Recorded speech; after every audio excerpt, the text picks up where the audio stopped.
और दोस्तों, कैसे हो। इस स्टोरी की स्टार्टिंग में हम अपने मेन कैरेक्टर नितिन को देखते हैं, जो कि कुछ दिनों के लिए अपने दोस्त समीर के घर में रहने के लिए जा रहा होता है। असल में नितिन ने अपनी जॉब छोड़ दी होती है और वह इसी बारे में अभी समीर से फ़ोन में बात कर रहा होता है।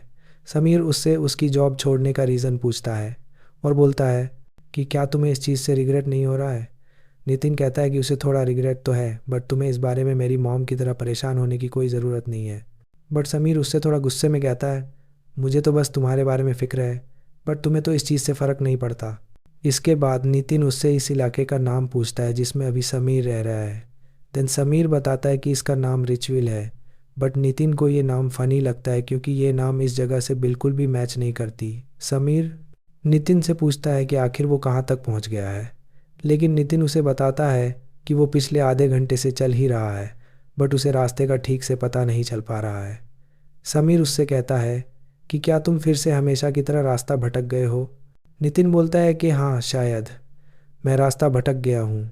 इसके बाद समीर उससे वहीं पर वेट करने को कहता है और बोलता है कि वो उसे वहाँ लेने आ रहा है, तो वो वहाँ से कहीं ना जाए।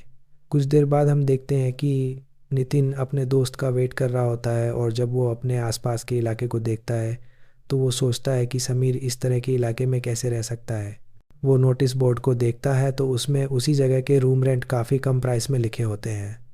नितिन सोचता है कि अगर कभी इस इलाके में आग लग जाए तो उसे संभालने के लिए फायर फाइटर की गाड़ियाँ भी यहाँ तक नहीं पहुँच पाएंगी, क्योंकि यहाँ घर काफ़ी सारे एक दूसरे के नज़दीक हैं और कोई अच्छा रास्ता भी नहीं है। ये जगह तो किसी चींटियों के घर जैसा लगता है। नेक्स्ट स्क्रीन में हम देखते हैं जहाँ अब नितिन समीर के घर में होता है और उनकी बातों से हमें पता चलता है कि वो पिछले 5 साल के बाद एक दूसरे से ऐसे मिल रहे हैं। फिर समीर उससे उसकी जॉब छोड़ने का रीज़न पूछता है। देन नितिन बताता है कि मेरा बॉस मुझे काफ़ी काम को लेकर परेशान किया करता था, तो इसलिए मैंने ये जॉब छोड़ दी, बट मुझे कुछ दिनों के रेस्ट के बाद फिर कोई नई जॉब सर्च करनी पड़ेगी।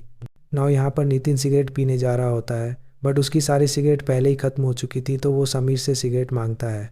बट समीर उसे बताता है कि उसने 2 साल पहले ही सिगरेट पीना छोड़ दिया है। इसके बाद नितिन बाहर सिगरेट लेने के लिए जाने लगता है और वो समीर से वहाँ जाने का रास्ता पूछता है।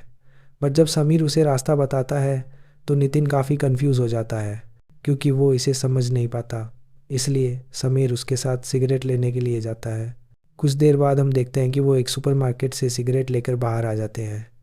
यहाँ नितिन उसे कुछ पैसे देता है क्योंकि वो उसके घर में कुछ दिनों के लिए रहेगा, बट समीर मना कर देता है कि उसे ये रूम रेंट नहीं चाहिए। लेकिन नितिन उसे समझाते हुए पैसे देता है कि उसे फ्री में रहना पसंद नहीं है, एंड फिर समीर उन पैसों को ले लेता है। नितिन को दूर एक औरत दिखाई देती है जो कि बहुत देर से वहीं पर खड़ी रहती है। जब नितिन उस औरत के बारे में समीर से पूछता है तो समीर बताता है कि वो यहीं रहती है और यहाँ वहाँ घूमती रहती है। वो औरत नितिन की ही ओर देखे जा रही थी, जिससे नितिन को ये अजीब लगता है। बट फिर वो समीर के साथ वहाँ से घर की ओर चला जाता है एंड समीर उसका मजाक बनाते हुए पूछता है कि क्या वो उस औरत से डर गया था, लेकिन नितिन कहता है कि ऐसा बिल्कुल भी नहीं है। अब वो घर पहुँच जाते हैं और काफ़ी दारू पीने के बाद सो जाते हैं। नेक्स्ट डे हम नितिन को देखते हैं जो कि नींद से जाग चुका था और समीर अपने काम पर चला गया था। उसने नितिन के लिए खाना रखा हुआ था जो कि नितिन खा लेता है और फिर कुछ देर बाद सिगरेट पीने लगता है। बट उसके घर के ऊपर उसका एक पड़ोसी नितिन से कहता है कि तुम यहाँ सिगरेट नहीं पी सकते।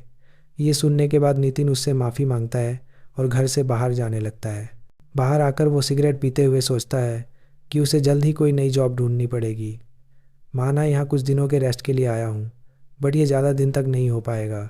तभी वो देखता है कि वही औरत वहाँ आती है जो उसे पिछली रात दिखी थी। वो औरत यहाँ वहाँ कुछ देखने लगती है, बट नितिन को कुछ समझ नहीं आता कि वो क्या कर रही है, एंड नितिन अपने घर के अंदर जाने लगता है। बट तभी वहाँ एक बूढ़ा आदमी आ जाता है जो उस औरत को वहाँ से भगा देता है और उससे कहता है कि दोबारा यहाँ मत आना। इसके बाद जब वो आदमी नितिन को देखता है तो वो मन ही मन कुछ बड़बड़ाने लगता है, फिर अपने घर के अंदर चला जाता है। नितिन कुछ भी नहीं समझ पाता कि आखिर यहाँ के लोगों को क्या हो गया है, मतलब ये किस तरह की हरकतें कर रहे हैं। इसके बाद नितिन अपने घर के अंदर आ जाता है, लेकिन अंदर आकर वो देखता है कि अचानक से कोई छोटा सा जानवर वहाँ से भाग रहा होता है। नितिन ठीक से देख नहीं पाता कि वो क्या चीज़ थी, और जब वो आगे बढ़ता है तो तभी उसके पैर में कोई चीज़ दब जाती है। नितिन थोड़ा डरते हुए जब अपने पैर की ओर देखता है तो उसे खून दिखाई देता है। और इसी के साथ ये फर्स्ट चैप्टर यहीं पर ख़त्म हो जाता है।